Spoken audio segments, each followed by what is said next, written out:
आपने बताता है कि कहीं ना कहीं जो गरीब कंट्रीज हैं जहां पर न्यूट्रिशन ठीक नहीं है वहां पर ये परेशानी बढ़ती है और उसके बाद वो जनरेशन टू जनरेशन वो पास ऑन होती है।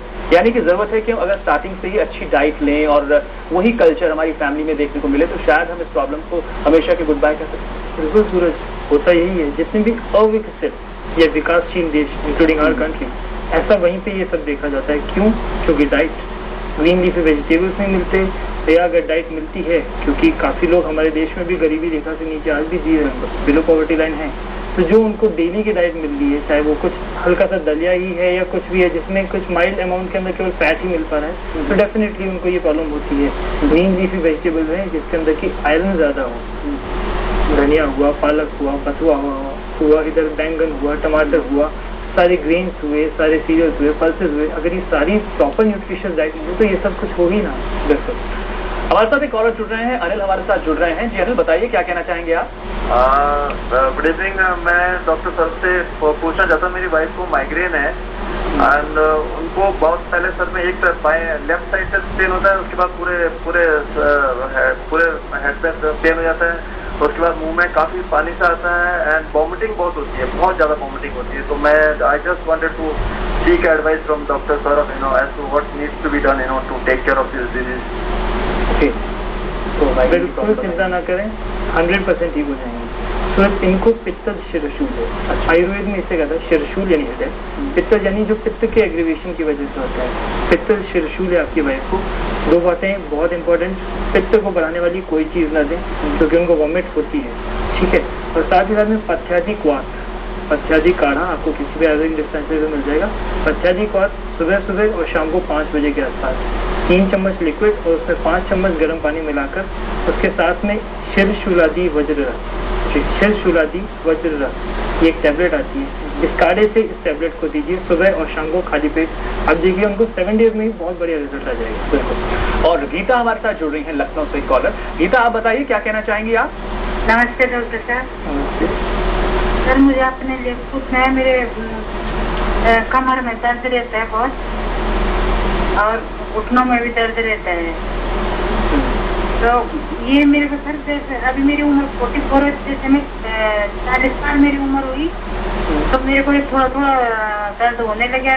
थायराइड की तो गोली चल रही है, डेली एक गोली खाते हैं और मेरे को सर थकान बहुत जल्दी थक जाती हूँ मैं, और ऐसे लगता है पूरे शरीर में दर्द होता है, जैसे कमर में तो इधर उधर लेटने में भी दर्द होता है और सुबह से काम करना पड़ता है तो बहुत जल्दी थक जाती हूँ।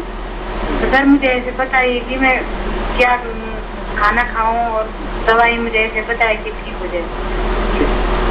बिल्कुल चिंता ना करें। सूरज, हो सकता है कि जैसे कि मैंने बताया कि एज 44 है, तो it is the age of menopause.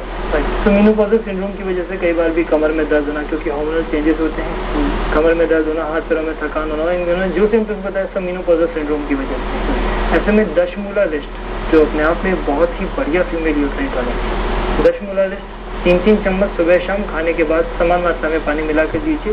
बिल्कुल चिंता मत कीजिए, आपको ये जो फेज होता है जो कि हर महिला की लाइफ में आता है, इस फेज से आप जैसे निकलेंगी आपकी बॉडी एकदम ओके हो जाएगी। साथ ही साथ दूध का सेवन रेगुलर करें और दशमूला लिस्ट लीजिए, आपको बहुत जल्द आराम आएगा। जी सर, सौरभ थैलेसीमिया पर एक बार फिर से लौटेंगे। मैं ये जानना चाहूंगा, आपने थोड़ी देर पहले बात की जेनेटिक काउंसलिंग की।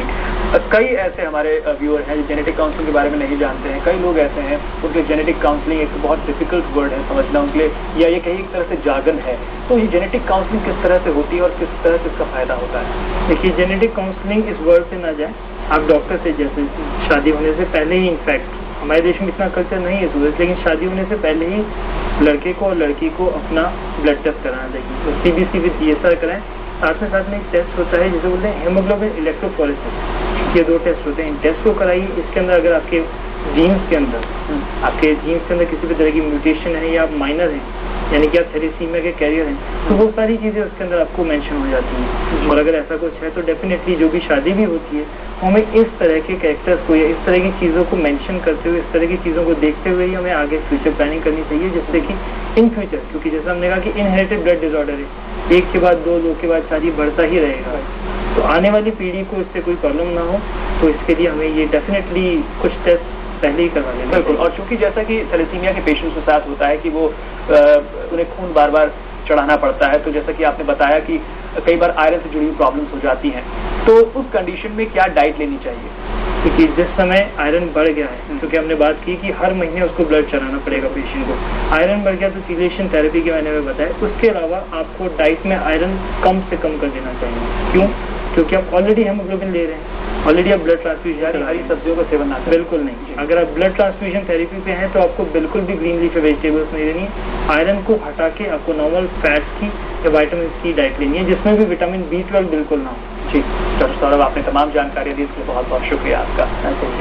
तो यहाँ पर जरूरी है कि थैलेसीमिया के लिए आप उसके बारे में जानें, और अगर ये सिम्टम्स आप देख रहे हैं तो इसका तुरंत उपचार शुरू करें, क्योंकि हम अगर एक अवेयर लाइफ जीते हैं तो काफी हद तक हम जो सिम्टम्स हैं उनको कंट्रोल कर सकते हैं थैलेसीमिया में।